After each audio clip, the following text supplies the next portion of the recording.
Hey, welcome back again. This is going to be a different type of video. The first one I did was kind of a basic overview, and the second one I did was a lot more up to speed and quicker and truer to what I would normally be doing. For this one, I'm going to take it very easy, as easy as I possibly can. It's going to be a real lazy game where I just kind of meander and discuss the very basic mechanics in case you're confused about them again. So to do this, I'm going to pick the easiest race of all these different ones, all these civs. That's Lorthamar. Lorthamar is pretty broken overall. That +2 science and culture generated for extra citizens is really good early game when those things are hard to come by. That 50% unhappiness for every city, that's absolutely, it's negligible, you don't care. You normally get, like, I think, -6 or something happiness for finding a city, maybe it's -4. So that 15% unhappiness for every city doesn't really do that much. It sort of reminds me of India from the base game, although India's population, unhappiness for population is reduced, but the unhappiness for number of cities is increased. I think in general this means they're just more unhappy, and that's not really a huge deal if you're going to just play tall anyway, because that has ways to mitigate it. For this, I think the most chill way to do it is going to be playing small continents, because you can get lucky and have no one nearby or whatever. And yeah, this all looks fine enough. Yep. We got coffee here in case you hear that. Nice and chill. So, what I'm going to need to do here, this is a pretty good starting zone. Yeah, there's lots of gold, there's some dyes. It's pretty heavy production, and I'm on a hill. That means if somebody tries to declare war on me, they're going to have a hard time doing it, because hills are pretty good defensive structures. I don't even care. This guy, I'm just going to click the Explorer button automatically, and he's going to go look for stuff on his own. I'm going to play tall, so I'm going to go through and build what I need for the proper build order. Turn the music down a little bit first, though. There it is. So, when you're talking about being a tall civilization, what you're usually referring to is the difference between tall and wide. A wide civilization is usually going through liberty, because there's a lot more stuff you can... There's a lot more traits that allow you to develop your nation. So, for example, you know, there's one that gives you a free worker, and there's one that gives you a free settler, and it also increases the rate that your workers work. And this one increases the time it takes for, or decreases the time it takes for you to train your settlers. So that means you can get really, lots of cities, but none of them are that big. Whereas tradition has a bunch of stuff to boost the amount of food you get in your capital, and also gives you a free, I think it's a monument in your first 4 towns. And if you adopt all the policies, you can see that it'll give you a free aqueduct and 15% growth. So it goes crazy. It's just huge. Also, you get more border growth as well as another perk. And that just means your cities get wider, on the map. They take up more tiles. So you take up roughly the same area between these two options, and just having fewer cities means it's better overall. That's just the way the game's balanced. It's kind of sucky, but there's very few civs that can do liberty well. A lot of civs go through tradition, and you just get really big, wide cities, but not have very many of them, and they're all very good at producing.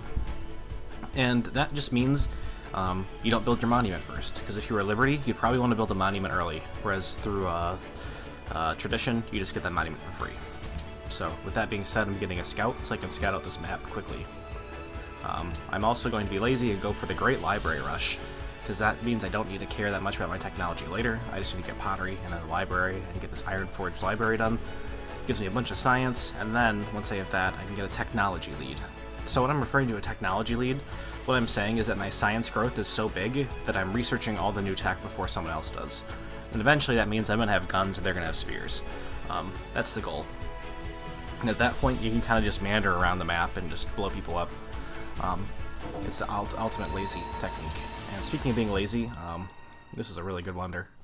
It's probably one of the best wonders. So, Natural Wonder, I've discussed them before. They do things unique to the tile, and this one gives you 2 hammers and 3 gold if you work on it. Which means it's basically on par with the gold, the gold mineral here, except slightly better.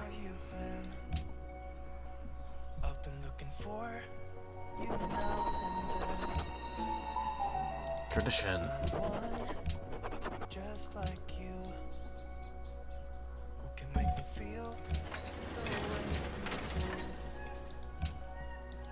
Another scout.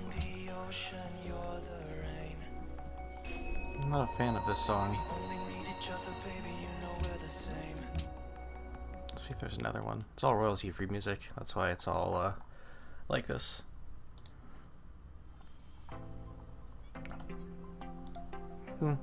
Peppy, I guess. Holy crap, there's a lot of gold in this map. Gold's a very good resource because it's got specific bonuses for religion. There's certain religion traits you can pick up that makes gold more valuable. And this looks like a really small island, and that's great, because I don't need to worry about people fighting me. So I went scout, and then I would go worker, but there's this city-state down here that I can bully and take his worker from. So instead I'm just going to go granary and make the city really big. Aw, man. Tradition. It's going up and up and up. Oligarchy. Make my dudes stationed in my base stronger. This is a lot of desert down here, too. Not sure how to feel about that. Yeah, I've got scouts. This guy's just gonna go home. He's gonna stop exploring. He gets to be lazy as well. Just take his time. Oh, this is a really small area. Yeah. So, what I'm gonna do here is I'm gonna chill out on this island and just get big cities. Probably go over and settle a city near this Thunder Bluffs and soak up all this gold. Perhaps get a religion that gets me bonus benefits from all this gold. And then, after I'm done with that, just go off into Wild Blue Yonder, maybe. Figure out who's around me. Although, it's just gonna be pretty... I don't think it's gonna be much of an issue. Just need to get across this way and start scouting around.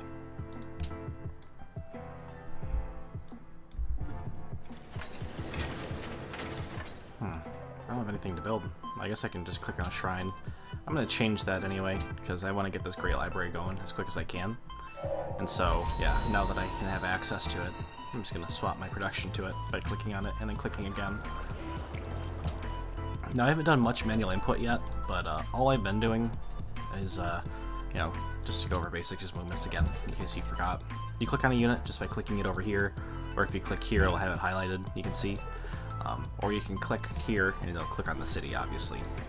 If you click on the name of the city, it'll open up your city screen. And if you've got multiple cities, you can press this arrow to span through them. I think it goes by the order that you find the cities in, or conquer them. And also, if you click over here, it'll tell you what it's producing and when it'll finish. So it tells me I'm producing the Silver Moon City Ironforge Library in 21 turns. And if I click on it, it'll let me swap over that.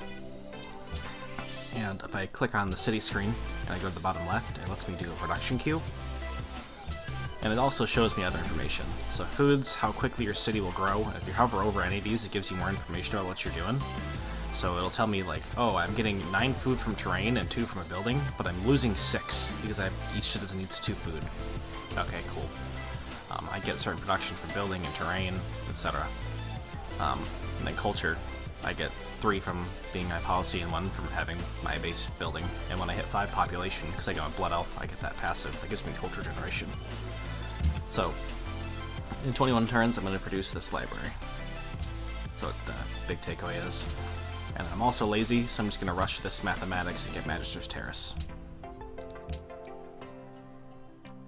If you get these 2 unders, you can kind of just chill out. Which is the ultimate goal, to do nothing. So these scouts know what to do because they searched all the land.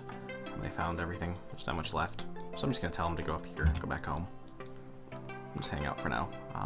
There's tech I can research to let them go across water, and they need to wait for that to happen until they can actually do anything. There's a lot of resources down here, though. I'm just gonna go settle in this cape and have fun. Probably over here, right next to the Thunder Bluff, so I can get that starting off, and I'll eventually grow into all this gold. Get that free monument. It's like 10 turns worth of production for free right there.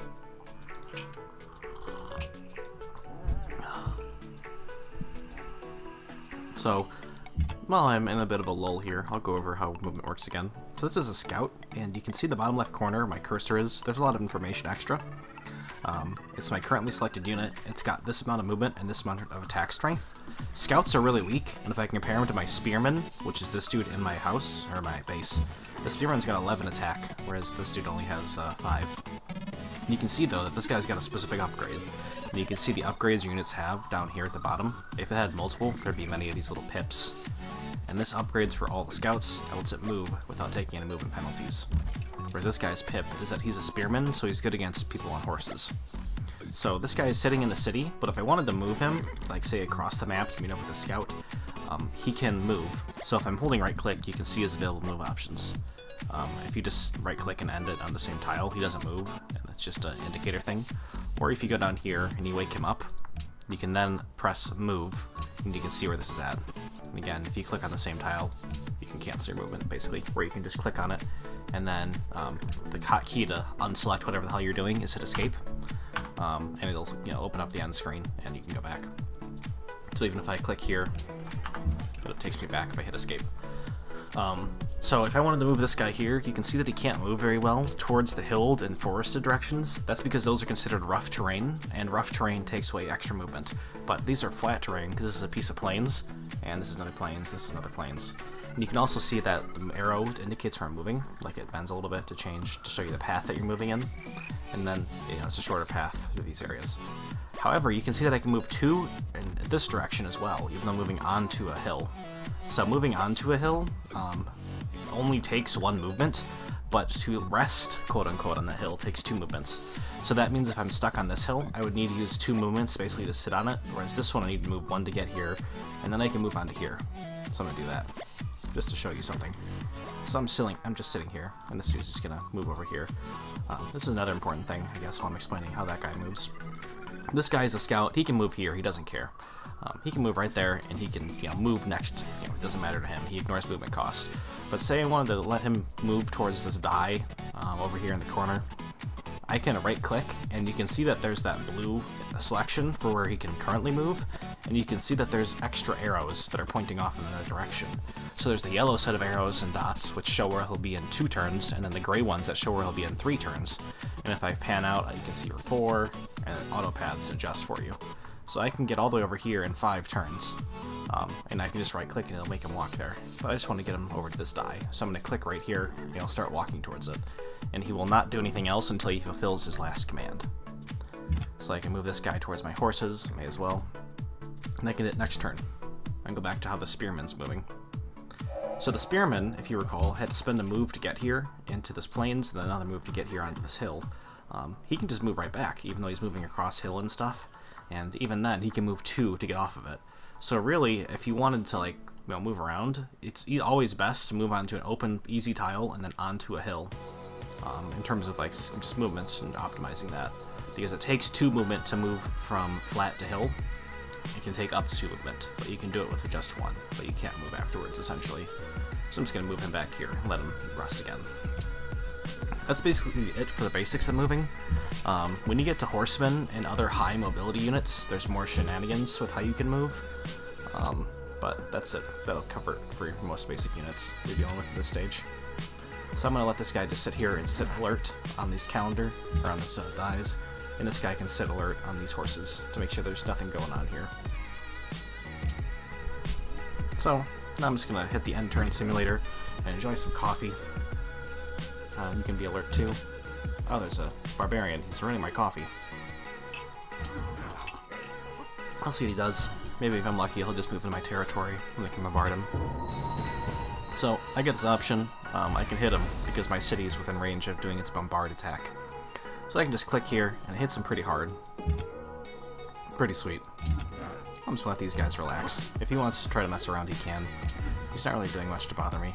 Although, if I click on my city, and I click on this advanced button over here, this is not so relaxed, I guess, at this state. You can see that there's this little cross sword over his tile he's sitting on. That just means there's an enemy on it, and he's disrupting me. So your workers can't work on a tile that there's, your population can't rest on a tile that there's a baddie. So if let's say the baddie was on this deer tile. That deer tile gives me lots of food. So it's a bit bad if he's sitting on that one, because he could starve me out or do whatever other bad things. So just by being on a tile, he can kind of screw you over. It's not really something you should be concerning yourself with too much in the early game, but I guess it is good to know for general practices of what tiles to protect. Yeah, you better run away. Oh, round 2. Alright, now that he's gone, I'm gonna have to figure out where he came from. So I'm just gonna cross the river. It's right there. Okay, so I'm gonna have to move over to take him out. He's just gonna keep on spawning stuff, and that's gonna get in the way when I want to make a settler to head down here to the southeast. So I'm gonna move this guy over there, and because I want to keep that bonus up, where anything stationed in my city makes my city strong and also doesn't cost me any money, I'm just gonna move that scout there, just so I don't have to pay for his upkeep, his rent, basically. There's another warrior. It's fine. I'm just gonna let this guy sit here. You can chill using the alert button. You can chill using the alert button. And we'll just let this guy move over and just attack or if he wants to do. So this dude is allowing me to flank him just by the way he moved. And you can see in the bottom left corner, above where I see Brute and Spearman, like the unit stats, you get this indicator for how much damage you're doing and, you know, what modifiers you have going. So I'm going to inflict 53 damage to him. Most units have 100 health.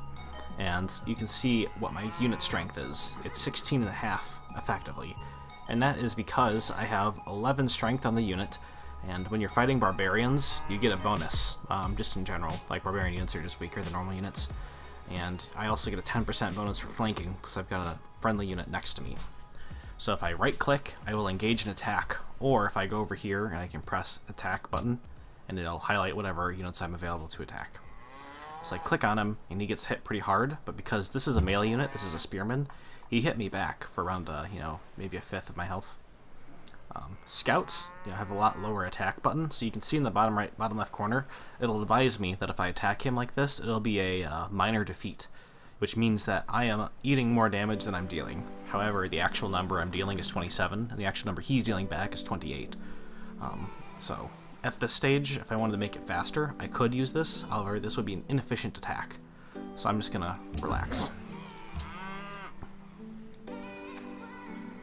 Yep, and the reason why, I know that's just a game knowledge thing. I realized that this guy and this guy would want to attack the scout, so if I attacked into him, he might get counterattacked really hard.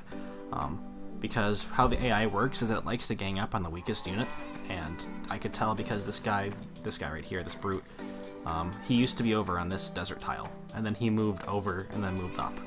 So to me, that indicated that he was looking for a fight rather than looking to flank. So they're probably just going for the scout. This scout's pretty hurt, and I'm just gonna bait them in, essentially, and fortify, because he's gonna get a defensive bonus. And I'm going to hit right here, so that I can clear this out so the scout doesn't die. So the scout's gonna be pretty heavy defensive, and he's gonna start healing, which means, yes, that guy's just gonna go back into turtling up. So this is another thing. I hit those barbarians enough that I got an upgrade, and this is a pretty well open area. You know, it's all relatively flat around here. I'm just going to pick up this open terrain. That's also going to help me clear out this encampment anyway. And that's called shock. And I get another policy. Always get landed elite first, or almost always. Makes your thing grow much faster. Ooh, about to finish this.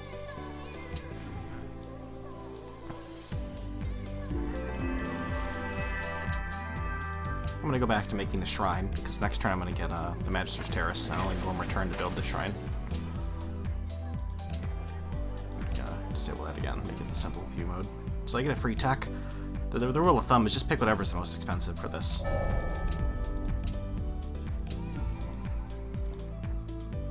Just gonna heal up. Let these guys heal up using that command. I'm gonna select what I want, and for this I'm gonna select Magister's Terrace, because it's make my city grow big.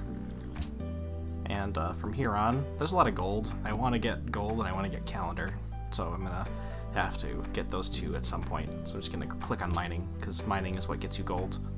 I mean, if you hover over it, the gold, it'll say requires mining to use, or in the bottom right corner, it'll say requires mining. That does remind me, I need to get a worker stolen from this guy at some point. Even though this is a casual playthrough, I think some casual theft is in order. Yeah, I'm just going to move this guy down here. I need to get that going sooner rather than later. I forgot.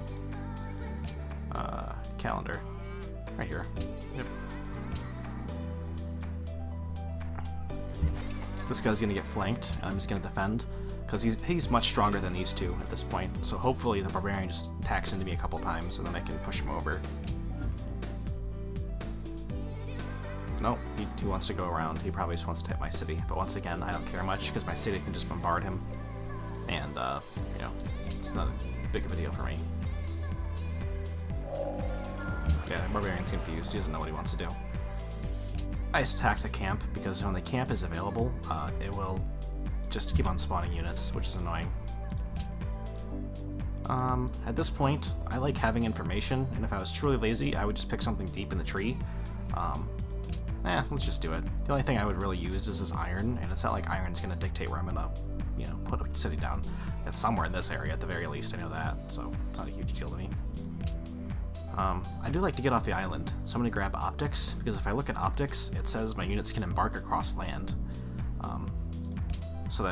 Embark across water from land. So that means I can go over here and like see what the hell this island's over here doing. Or I think, there's a little island over here, just to check stuff out. Because I'm just all alone over here. Yeah. It gets a little bit concerning when you don't have anything around you. Because somebody could come up with a big navy and just sneak attack you if you aren't paying attention. Attack! Attack! That marker's mine. Okay. Just gonna kill that guy. Working on it. Just work it over. Move this guy back up. You can go over to do some gold. Sweet.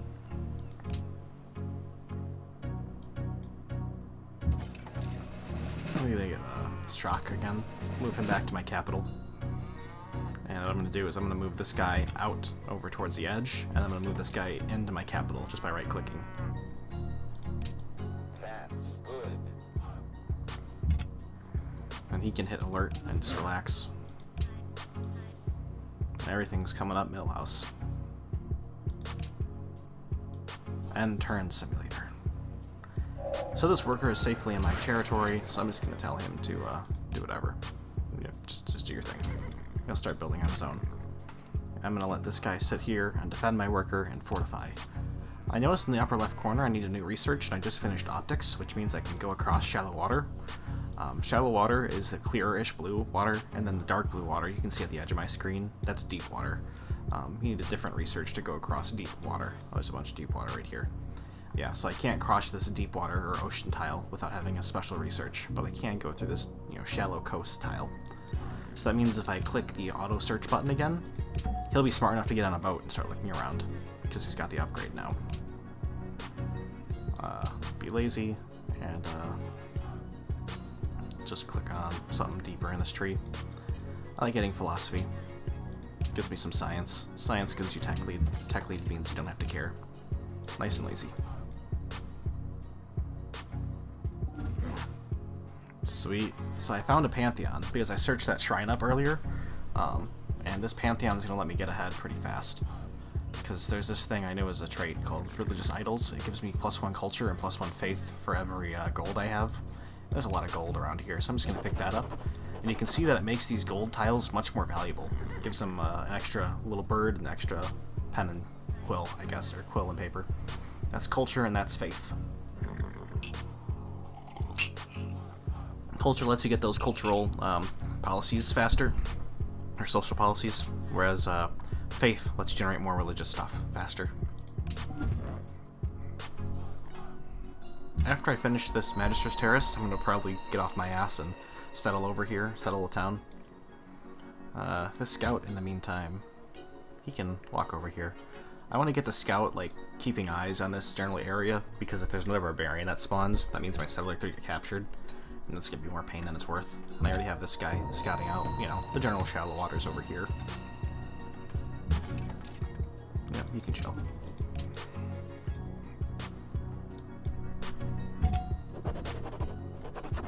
Looks pretty clear for now. Monarchy, get that golden happiness. So this is a little unfortunate.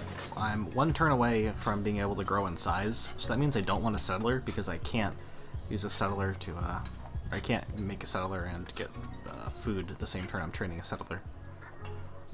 So I guess I'm just gonna build something random in the meantime. Nah, this is fine. National Epic. National Epic boosts your great person generation. I just selected that one very arbitrarily. There's nothing that's super valuable of this bunch. bunch of things that I could do. Amphitheater increases your culture generation by a little bit. Lighthouse gives you extra food from ocean tiles, or I don't really have any good ocean tiles. They're just normal. They don't have any like fish or anything on them. They're just kind of trashy. And these are all great wonders, and I don't really care about much of them. This one gives me extra faith, and I'm already generating a good amount of faith, so I don't care. This one gives me extra food generation, which would be good, but it's pretty expensive for what it does. This is like a bigger lighthouse. It's pretty good in general, but I don't think I'm going to get it, or if I'm going to get it, it's going to be a little bit later. This one gives you a lot of culture. It's not that great overall, though. I think it's like, in total, +4 culture, which you can see on it already, but it also will give you +2 gold and +2 culture, because it contains a great work of art, which is another different mechanic.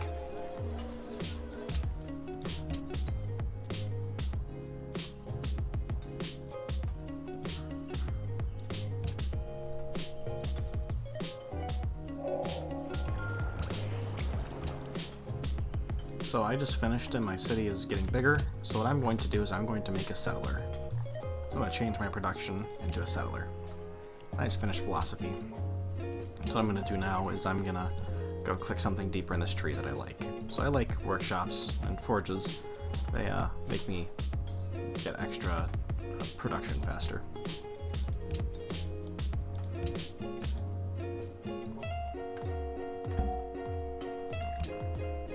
Just hitting enter until that settler comes out. And I found someone else way over here. Alright. I guess, unless they found me over here somehow. I don't know where they're at. They're around. Oh, no. Down here, apparently. I have no idea. They could be anywhere.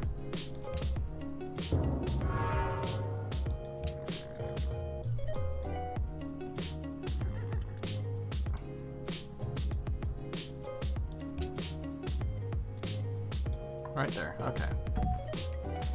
So it's recommended me to build these things here. I don't agree. I'm just going to be greedier and push it down over here. The reason I knew I wanted to settle it in that particular tile is because this is, you know, much closer to all these luxury resources anyway. There's not really much around here. It's just a desert. And I also like settling on coasts because coasts give you more access to trade and stuff like that. It's pretty valuable. Now, you might think I should be going back to finish up that national epic that I was working on. However, I'm clever, and I realized that a national college requires a library to be built in all cities in order to produce it. And when I settle my new city, it's not going to come with a library. So I'm going to click on it, and I'm going to produce it, and basically by the time this guy gets over to settle a city, that should be finishing up, I hope.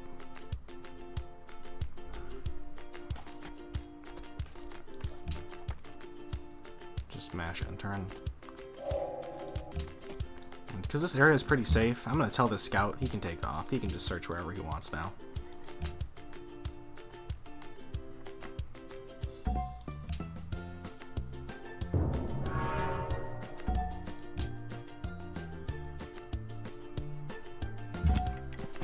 So it's telling me to build down here.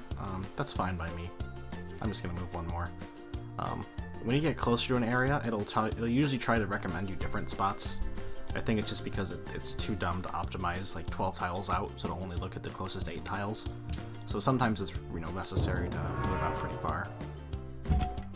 So yep, this is fine. And I'm gonna tell it to build probably a granary. There's not much food in this area. It's okay, but oh yeah, back to my main. I guess this is a good enough time to make the national epic.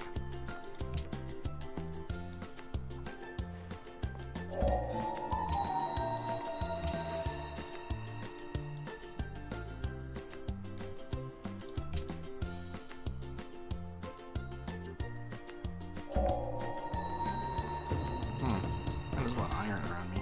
That's pretty cool. There's a lot of iron. Sweet. Yep. So all I'm doing right now is just relaxing and letting my cities grow. At this stage in the game, you can not really go wrong, especially with how isolated I am from everyone and how many wonders I have that are so good. Just finishing off tradition. Yep, now my cities are going to grow even faster. At this stage, this is basically, the start of being really lazy, and the end of the pseudo-laziness where you just need to actually think about what you're doing for the first few turns. After this, you can basically hit save game, and you could freeform over it, essentially. Once you're at this stage where everything's built up, and you've got a big city that's rushing around. I just use instantly heal because he's about dead. I want him to scout around a little bit more in this area. So after this point, these are two big cities that are going to put in some work. They're going to grow, and they're going to make me have lots of units or lots of production elsewhere. And it's not going to matter as much about what I choose and produce. With that being said, I think this landmass up here is pretty prime for having a third settlement. So I'm going to do that. I'm going to make a third settlement up there. And as a part of that, I feel like it's necessary to get a second worker going, because I need to have a worker, do all this stuff down here. And that one worker is not going to be good enough to move across and then also go across the ocean.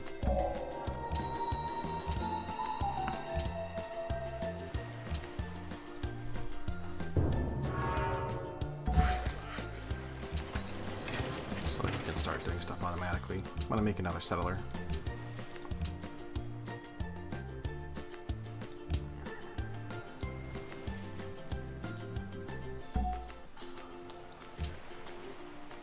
A trade, I'll accept this. So this is the trade screen. I don't know if I've explained it in detail what's going on here, but generally what's happening is that he's got resources on one side and I've got resources on the other. His is right here, mine are over here.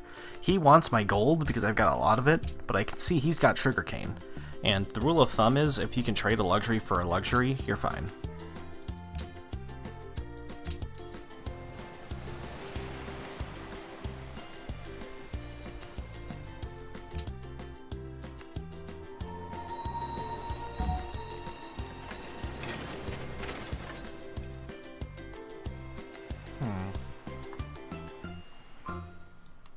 Yeah, there's a city-state over here. I don't like settling so close to them. I guess I'm going to go over here and take a risk. Just have him scout around. This is usually a very, very bad idea, by the way. You don't need to do that. I'm going to build the Great Wall of China. May as well. Nice and defensive. I doubt anyone can take it down.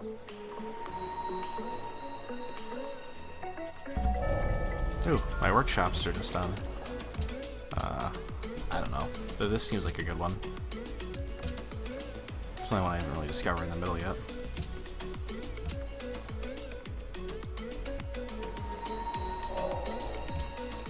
I think there's a decent landmass over here-ish, maybe.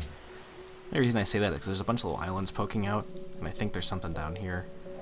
And up here, it's okay, but there's some barbarians to go through, and there's a city-state neighbor right next to it, so it might be a little bit of a pain to deal with. Whereas over here, looks like it could be okay.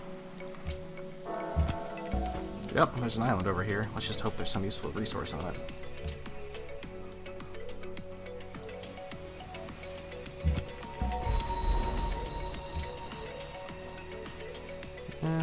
Library sounds good.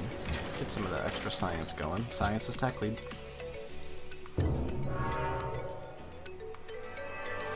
Got that great gaming wall.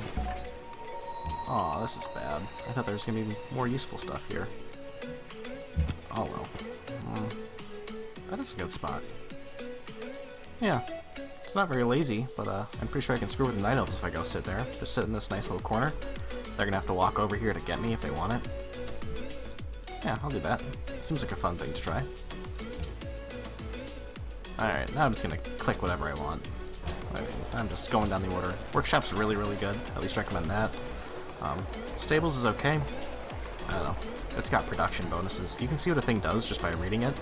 So this thing will give me 15% production and when I'm working on mounted units, and whenever I'm using a tile, it'll give me bonuses. And I have a horse tile here, which means it's going to give me +1 production. Whereas this workshop is just going to give me flat out +2 production and a bonus scaling +2% or +10% overall. The forge is similar to the stable, except that it works with iron, and I've got 2 iron blocks around here. So that means it's better to use this instead of the stable. So I'm going to pick up that, then I'm going to pick up the stable. So just getting some extra production rolling, because it's going to make my city really fast at making wonders, which are the real mainstay. You're just going to go up here. So I'm going to finish settling my 3rd city, and after that point, it's just a matter of letting the city grow. If he'll reach there.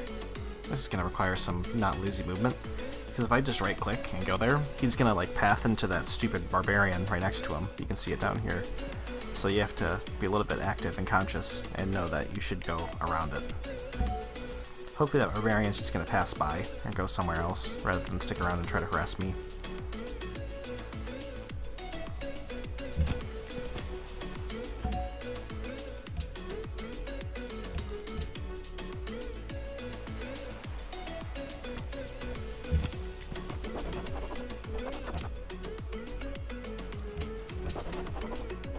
That's for coastal cities, so it's going to be helpful picking up that coastal city exploration tile set or social policy.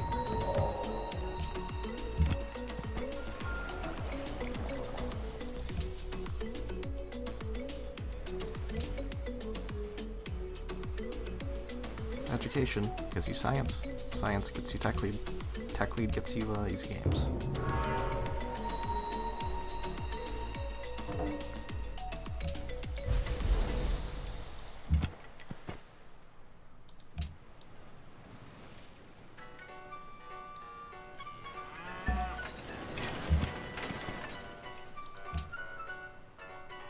Just gonna pick up this wonder.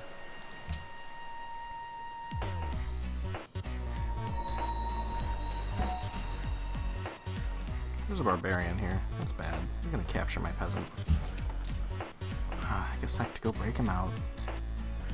You can go over here. Yeah. So, it's the end of the easy mode, sort of lazy way of thinking about and playing this game. You can play this game and you can win. You know, this is already on 2 difficulty levels higher than what you're doing. I wasn't really doing anything too advanced. I was just kind of sitting around and picking out what I needed to.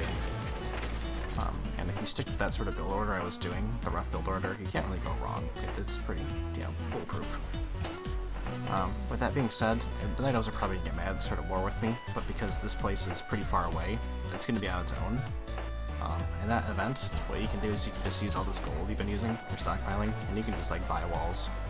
And that's going to have a hard time getting through it at this stage in the game. I think the city's going to grow up pretty big, and eventually you could probably use the stage and attack the Night Elves if you wanted to, or you could just let it get big and chill out. It's not going to be that hard. That being said, next guide is probably going to be like balls to the wall, super hardcore version of this. More of an advanced course thing, so look forward to seeing you then, probably only to D-Shirk, not for Cameron, unless Cameron wants to see what I can really do. Alright. See ya.